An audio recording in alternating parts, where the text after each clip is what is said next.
What's up, vapors? Thanks for checking out Daily Vape TV. My name is Nick, and it's that vlog time once again. That's right, this is episode 21 of my Let's Vape vlog series, where I talk about a whole bunch of stuff that's going on with me and the channel and the vaping industry and everything else in between. So we've got a lot of awesome topics to talk about today. I've got some first impressions, I've got some news and info and updates and stuff like that, what I've been vaping on, vape drama alert should be a good one, and we're going to cap it all off with a little bit of Vape Mail live unboxing. I really can't wait to get into that one. So without further ado, go ahead and grab your favorite vape, grab a comfy chair, sit back, relax, and let's vape. Alright guys, so at the top of the hour, we've got my first impressions, and yeah, I've got this Me 1 here, and literally it's a first impressions. I haven't even taken it out of the box yet, so I guess let's just dive right into it. So yeah, I've been really dying to get my hands on one of these ever since I first saw when they came out.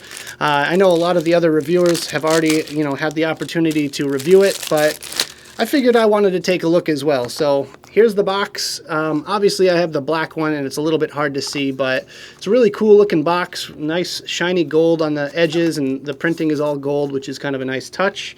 I feel like this is going to be a big hit for beginners that want something somewhat stylish and they don't want to hinder performance. So in the box, we have a couple of coils, we have a little lanyard, we have a USB cable for charging, and the device itself, of course. And these take the AIO coils. I think they're called BF atomizers, made by Joytech. And it's pretty similar. It's a very similar device. Just right away, I can kind of feel it's very, very light, especially without this top piece here. It's very, very light and plasticky feeling, but honestly, I don't think that's a bad thing. A lot of people want these small, lightweight devices. What juice should I put in here? Let's see. Let's try some of this here. This is Churro Cabra.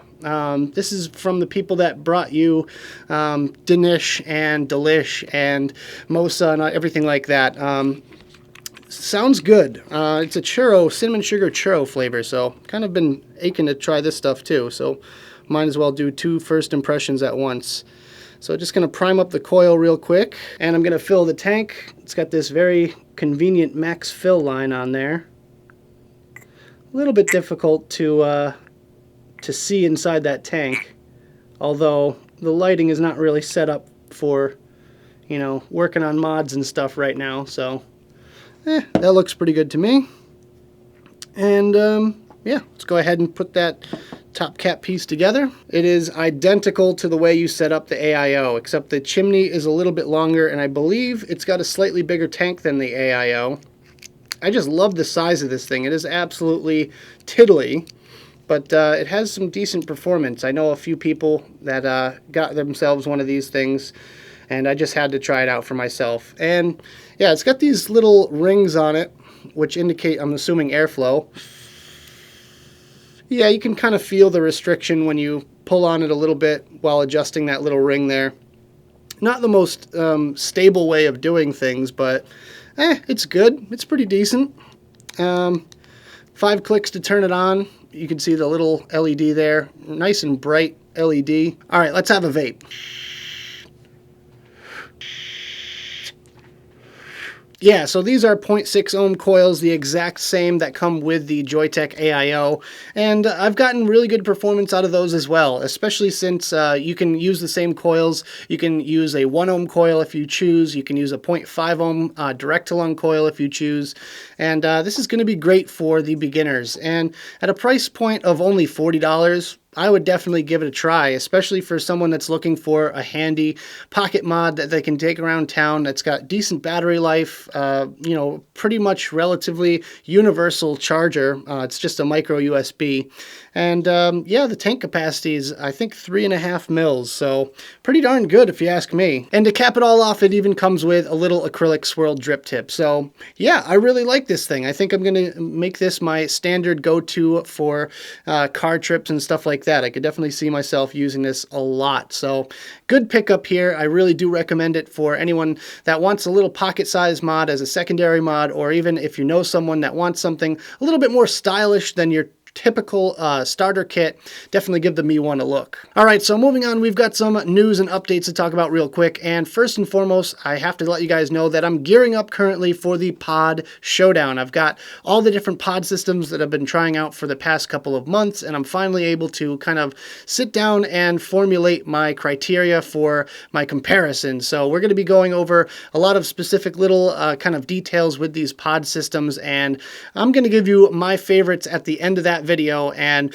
basically what I've broken it down to is judging based off of the battery life and charging time, the main features, the price per pod and price per kit, and as well as the durability and comfort. So those are kind of my main categories that I'm going to be judging here. I'm going to probably come up with some sort of list or sheet or something like that, some sort of chart to reference to, and then I'm going to kind of give my final thoughts and my most favorite to least favorite at the end of that video. So with that, I'm kind of excited about that because it's all kind of coming to fruition. I finally have gotten all my main reviews out of the way, and I'm finally able to just kind of compare, and that's basically going to be my first video in the Versus series. We're going to call that a Versus. So it's going to be the My Jet versus the Von Earl versus the Sync versus the Juul. So a lot of different topics to cover in that area, but I think we'll get it done no problem. Next up, we've got the t-shirt update. I actually sat down and came up with an idea for the t-shirt. I'm probably going to put it up right here in a little teaser format for you guys so you can see what we're working with. I'm pretty sure I'm going to be doing it with the Spreadshirt kind of format. I'm not sure if it's going to be through Spreadshirt or through Custom Ink or whatever, but I'm going to figure it out. I've been asking around and seeing what people had to say about it, but we'll figure it out, and hopefully someday soon you're going to have a very limited edition t-shirt. I'm thinking what I'm going to do is come out with the first shirt design and then retire it. That's it. That's the only ones that will ever be available is through this first little buy here real quick. And kind of going along with that, after this first run of t-shirts, I would really like to come up with my own website. Therefore, I can have my own little web store as well, so I can sell some of the merch that I'm going to be starting to come out with. I'm thinking about doing, sticker packs, hats, shirts, and vape mats. So I don't know. I'm pretty excited about this because I've always wanted that. This is kind of what I was, really wanting out of having a YouTube channel, is to be able to, have my name on a shirt. And that's kind of how it's happening. And I'm super excited about it. And I hope you guys are as well, because it's just a dream come true for me, and I just have you guys to thank. So thank you all out there. Thank you, loyal subscribers. Thank you to everyone that watches my videos. You guys are the best, and you really make this whole thing worth it. So next up, we're going to talk about funding. Now, many of you may have heard my outro where I say, if you want to give me a couple bucks on Patreon, that would be awesome as well. Well, that didn't really go over so well because I had it set up on a month-to-month basis where you actually would have to sign up to give, a monthly amount, and that just doesn't really work out for a channel like mine where, I don't really have a tangible reward to actually give you guys out there. And I mean, I know it's not really much to say that I'll put your name in the credits or give you a shout out or anything like that. So until I can do something like that, I will be doing a PayPal link. It's paypal.me/dailyvapetv. I'll probably put it up on the screen and have a link in the description below. So if you do feel like donating a buck or two, then make sure you check out the link I'll have in the description. But I'm not going to bug you about it. I really don't like begging for money. I do have advertisements on my videos, which make me a couple of bucks here and there. But obviously this stuff is expensive, lighting and camera gear. And sometimes I do have to go out and spend my own money on mods and devices. And I'm going to be placing a wire order for the Fresh Build Friday series. So that all costs money. And I don't just get, every single device handed to me for free. So if you guys want to support me, awesome. If you don't, no big deal. But if you do, just check out the link I'll have in the description down below. And finally, a nice message from our friends over at Drippers Vape Shop in Greenbrier, Arkansas.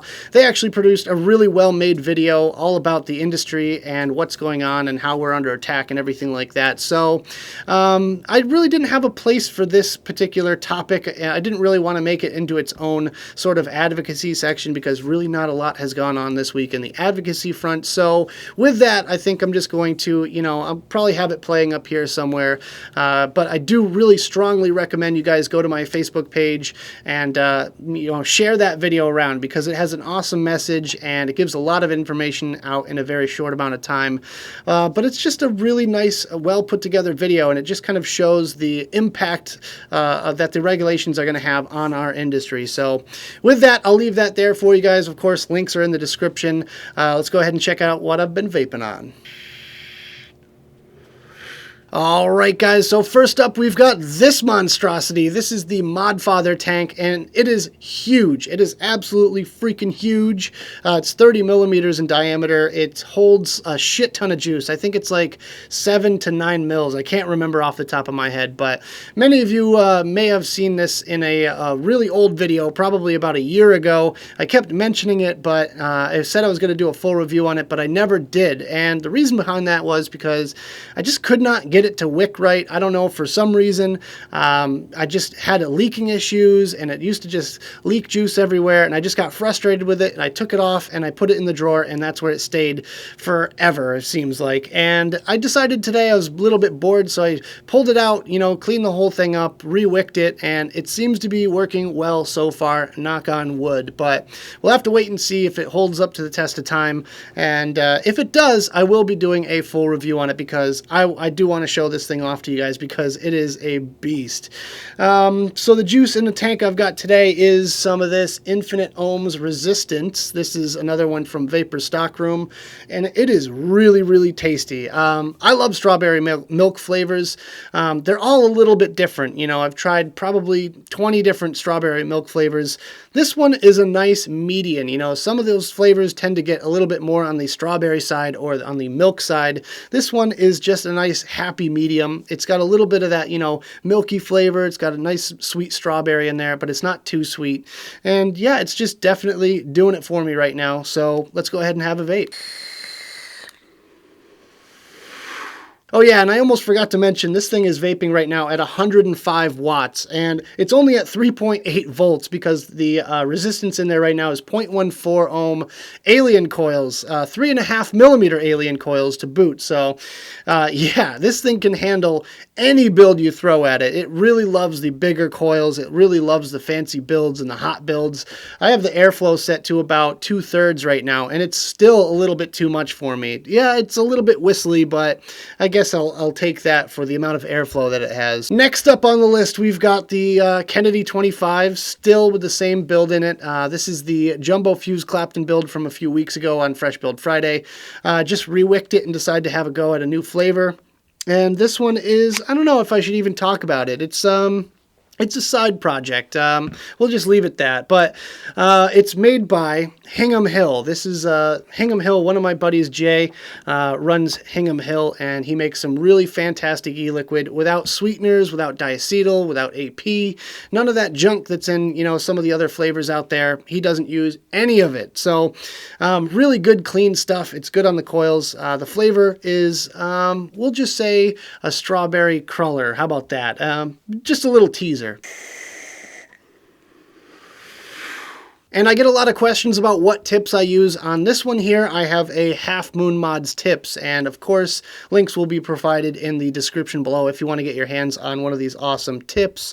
This one's called the Fat Bastard, and I absolutely love that. So there we go. Next up, I actually have to switch addies real quick because I don't even have another mod for this one here. I could be running this on a mech mod, but honestly, I really like this on a regulated, so I can kind of control the wattage and kind of get the desired vape I want out of it. So right now I'm vaping the Dually. This is the one from the video that I did a couple of weeks ago. This is a single coil, what is it, Mega Fuse Clapton? I forget what I called it. The ginormous, gigantic, mega, huge Fuse Clapton using 22 gauge as the core. And honestly, I gotta say, The dually's kind of growing on me, and it's mainly because of these coils that I put on here. I really like doing a nice big fat jumbo kind of coil that can handle a slightly higher wattage. I'm only vaping this one at 80 watts, but it comes out to a 0.18, and the airflow, yeah, still a little bit turbulent and whistly, but I can kind of deal with that if I'm getting a good vape out of it. So yeah, I've got a DHD gold. I forget what she calls this one. It's not a Goldie, I don't think. I don't know. I forget. Sorry, Jess Marie, don't kill me, but link's down there. Let's go ahead and have a vape on this one. So for the third week in a row, I'm vaping some Great Falls Vapor. I'm almost out finally, but this is Let Them Vape Cake. I had it in my little Slipstream tank a couple weeks ago, but I really wanted to try it out with some higher wattage. So this one, you know, rocking at 80 watts is a great vape. It brings out a lot of the little subtleties in the flavor, and it's a nice warm vape, which is what I really love. So there we go. Next up, I guess it would be the Me 1. Obviously, you saw that before. Chirocabra in the tank now, and I gotta say, flavor is really good. It's very sweet. It's kind of got that like almost like a whipped cream flavor. It's hard to describe, but I almost get like a sort of whipped cream topping or something like that, as well as like the nice cinnamon and sugar. It's like cinnamon sugar fried dough, and it's really, really good out of this Me 1. Oh yeah, loving that, loving that, loving that. So finally, we've got the Von Earl. I went back to the Von Earl. I'm kind of going backwards now. I'm kind of going backwards in time and going to try out these other pod systems that I've purchased, and I'm going to be using them, you know, for another week or so until I get that video done. So today's going to be the Von Earl. Who knows, tomorrow I might switch to the My Jet or the Sync or something like that. I have no idea. I like to bounce around. I've got my Juul right here. I've been using that too, on and off. I like to switch it up. Honestly, I'm the kind of guy that likes to switch up between flavors, and you know, I've got 12 milligram in the pod, so sometimes if I need a little extra kick of nicotine, I'll vape on this for a little while. But yeah, this is Cutwood in here. This pod is Cutwood Tobacco Trail. It's kind of like honey tobacco-ish sort of thing. I really even haven't read the description about it or anything. I just picked up one of the only tobacco flavors that they had available for this, and yeah, really digging it so far. Not much else to say about it, really. It's nice, sweet tobacco. This goes really well with a nice, you know, Scotch ale or red ale. I wouldn't pair it as much with an IPA or something like that, but if you like a good pale ale or something like that, then I would definitely recommend trying out some Tobacco Trail. It just kind of brings out the sweetness, and it's a good pairing in my opinion. I really wish I had a beer to try out right now, but since I don't, let's go ahead and have a puff on this one. Yeah, so that's what I got this week. I've been trying to just kind of dig stuff out of the drawers and clean it up and throw new builds and new wicking on there and basically just try to experiment a little bit. So I've got so much stuff hanging around that I haven't touched in so long. So hopefully I'll be able to get you guys some new old reviews or something like that in the near future. But I guess we'll have to wait and see. Anyways, let's move on to some vape drama. Vape drama alert. That's right, we've got some juicy vape drama for you guys this week, and this time it's coming from our friends over at Apple. Yeah, you know, the people that you bought your cell phone from, or your tablet, or your laptop, or whatever. Yeah, well, they decided to say fuck you to vapors because they are no longer updating any apps related to vaping. And this comes to us from our friends over at Planet of the Vapes, and basically what happened was they decided to update their forum app. They actually have a forum on their website, and they decided to make an app based on that forum so that it made it easier for people using phones and tablets and stuff like that to access the forum without having to go to the actual website on their browser. So that way it just makes it a lot easier and more streamlined. Well, they submitted an update to Apple Corporation, and they never did anything with it. The app never got updated, and they started asking questions. So they inquired about why their app wasn't updated, and they were replied to by Apple. They said basically they are no longer updating any apps relating to e-cigarettes. So this is the actual response that Planet of the Vapes received from Apple. And I quote, "We found that your app facilitates the sale or promotes the use of tobacco or nicotine-related paraphernalia, including but not limited to cigarettes, pipes, hookahs, and or e-cigarettes, which is not permitted on the App Store. Please review your app concept and determine whether you can incorporate content and features that are in compliance with the App Store review guidelines." So yeah, in the rest of the article, Apple basically says that they're no longer accepting any new apps for the App Store that are vaping related, and they're no longer updating apps that are vaping related. So it's basically a big fuck you to the industry, and unfortunately for anyone out there that owns a shop with an app, you're no longer going to be able to submit updates. So if you have your menu uploaded on there, you're not going to be able to update your menu. If you have a smoke mod that you use the Bluetooth function on and they come out with an update for it, you're kind of stuck there as well. Personally, I have the eFest Bluetooth charger, so now I can't even update that app, unfortunately. I mean, it even took forever for them to come out with that in the first place. It says here there are 20 to 50,000 vape-related apps on the App Store. There are also 1,210 about gin, 4,650 about beer, and 6,210 about wine. So I just don't understand why they would accept one industry that's adult related and not the other. Obviously, a child can access either one of these apps, vape related or alcohol related, and all that's stopping you from accessing the content is basically an age barrier that says how old are you, and how many people can get through that just by selecting their age. So I just don't understand why they kind of let one industry go and come down really super hard on vaping. It just doesn't make any sense to me, but hey, that's just me. Now I'm wondering if this has anything to do with the vaping game that we talked about a couple of weeks ago. Just funny to see the timeline since, this vaping game that comes out makes us look like douchebags and kind of sheds a lot of light on this industry. And all of a sudden, no more new apps on the App Store, no new updates for apps or anything like that. So I'm just kind of curious if that kind of goes together. I'm not sure. This is just speculating at this point, but it's just something to think about. And I'm not sure where we go from here. What we could do to progress this situation. But it looks like for now, no new vaping apps on the App Store. All right, guys, it's a moment I've been waiting for all episode. It's vape mail time. So I got some vape mail. Let's go ahead and open it up and check it out. Scissors. Nope.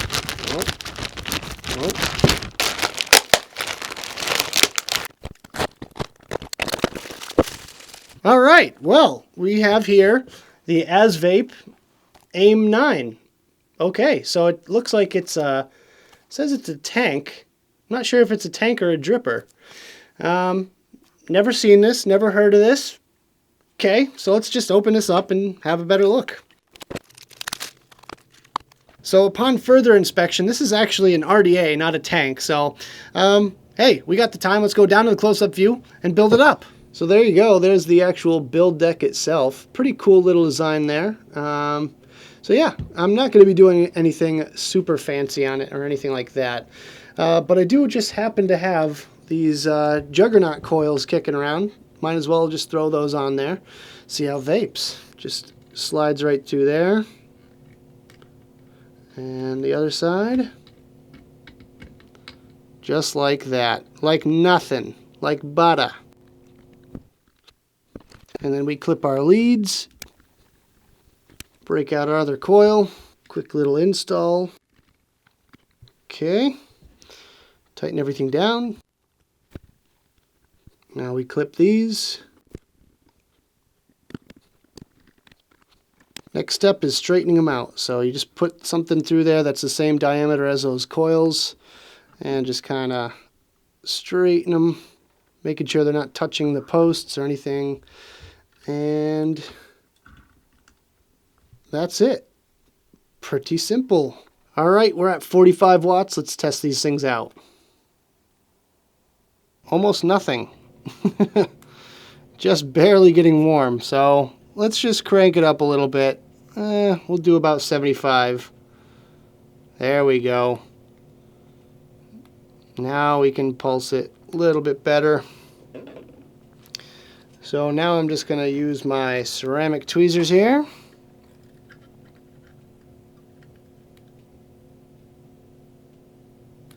Just give it a little pinch. And make sure it stays in place with the jig. Stretch it out a little bit.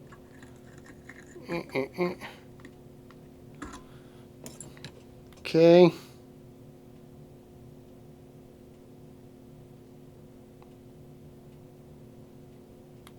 And we're looking pretty good.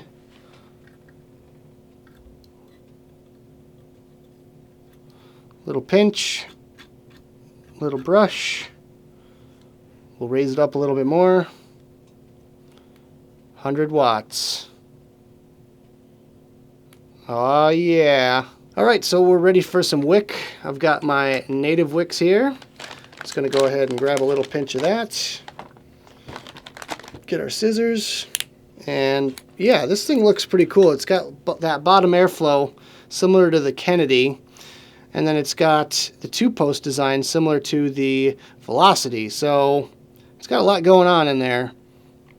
I'm actually not going to be slowing down the wicking portion of this because I forgot to mention earlier that I'm going to be doing a special week, another special week. We already did the Fresh Build Week last year, so this year I'm going to be doing Fresh Wick Week. I might actually do a Fresh Build Week this year as well. Not really sure yet, but I know I'm going to be doing a Fresh Wick Week pretty soon. I'm not sure if I'm going to call it Fresh Wick Week because it's difficult to say, but yeah, we're going to be doing 5 days of wicking tutorials. I've had a few people request that I don't speed up the wicking method here that I use, and I felt like maybe I should just do a week of specials where I just wick different mods. So I'm going to be doing probably a couple different tanks, a couple different style drippers, you know, just getting a few different wicking techniques out there. You know, this is just what I do. Obviously, everyone's going to be a little bit different with wicking, and I know I waste a whole bunch of cotton, but you know what? I don't mind. I've said it before, I'll say it again. I don't mind wasting a little bit of cotton here and there. It's not that pricey, and you know, it's just something that I am a perfectionist about. I really like my wicks to be proper, so I try to get it right. No matter what. If I waste a little bit of cotton, so be it. I just like the right tightness to it inside the coil. You just got to make sure it's just right. And it's a lot of feel, you know. It's hard to judge by, like, you know, how much actual cotton you're grabbing or something like that.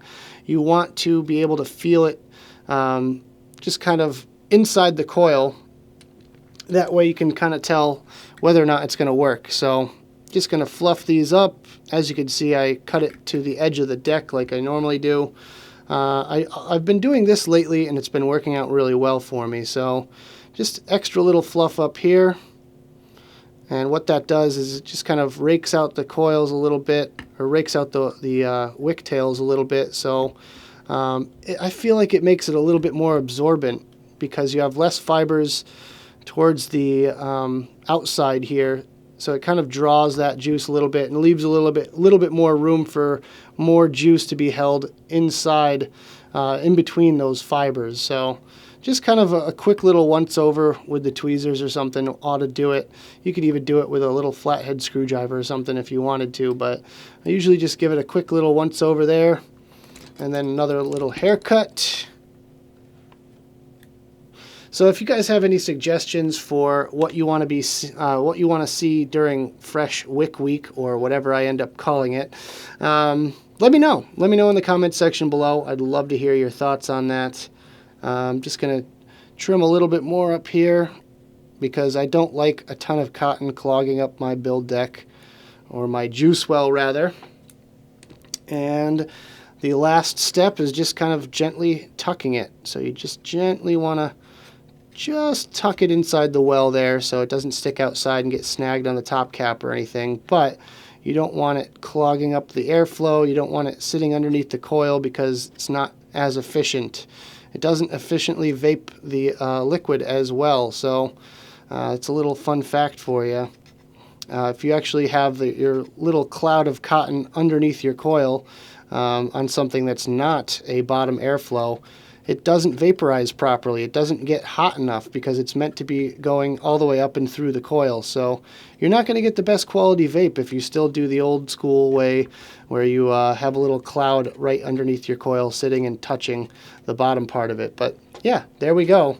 So let's drip some juice on there, go back to the main screen, have a quick vape on this thing, and that's about it.